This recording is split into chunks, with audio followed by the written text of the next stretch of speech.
Pirated SPG. Striktong patnubay at gabay ng magulang ang kailangan. Maaaring may masiselang tema, lengguwahe, karahasan, sexual, horror o droga na hindi angkop sa mga bata.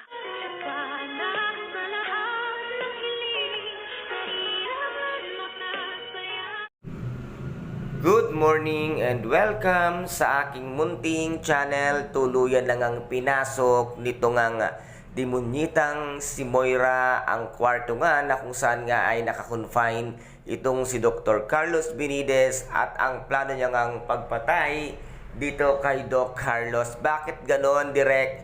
Pag ang mga kontrabida ang siyang pumapasok sa kwarto ng may kwarto ay walang CCTV na gumagana, at dito naman ay nagulat nga itong bruhang demonyitang si Moira nang marinig niya nga nagsalita sa labas. Itong si Harry at si Dr. Annalyn Santos ay agad-agad siyang nagtago sa loob nga ng CR ng hospital at hindi niya agad na ituloy ang kanyang plano. At dito nga ay nasabi na ng ating bidang si Dr. Annalyn Santos ang nangyayari nga sa kanila ng kanyang kapati Zoe. At dito naman ay nakikinig ang demonyitang si Moira sa pinag-uusapan nga ng magkapatid, at dito ay lumabas nga si Harry at may tinawagan kung kaya't dito nga ay ang ating bidang si Dr. Annalyn Santos ang siyang pagbibintangan sa ginawa ngang pag-inject ng gamot para nga tuluyang mamatay. Ito ngang si Dr. Carlos Benitez ay si Moira ang siyang may gagagawan,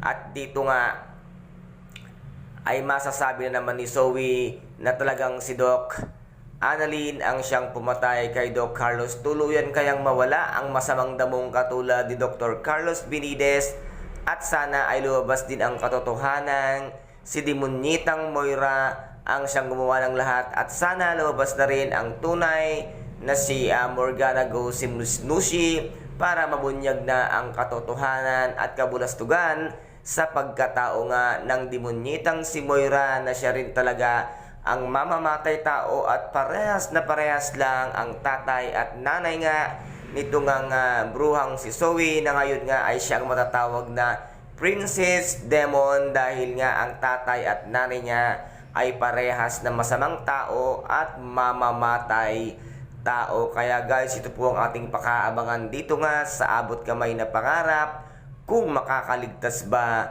itong si Doc Carlos sa ginawa nga nitong demonyitang si Moira. At ito po ang ating pakaabangan dito nga sa nalalapit na pagtatapos ng abot kamay na pangarap. At kung nagustuhan po ninyo ang aking videos for today, paki-subscribe na lamang po ng aking channel, paki-like and share para maging update kayo sa lahat ng gagawin kong videos. Maraming salamat po. Ingat, God bless, and bye-bye!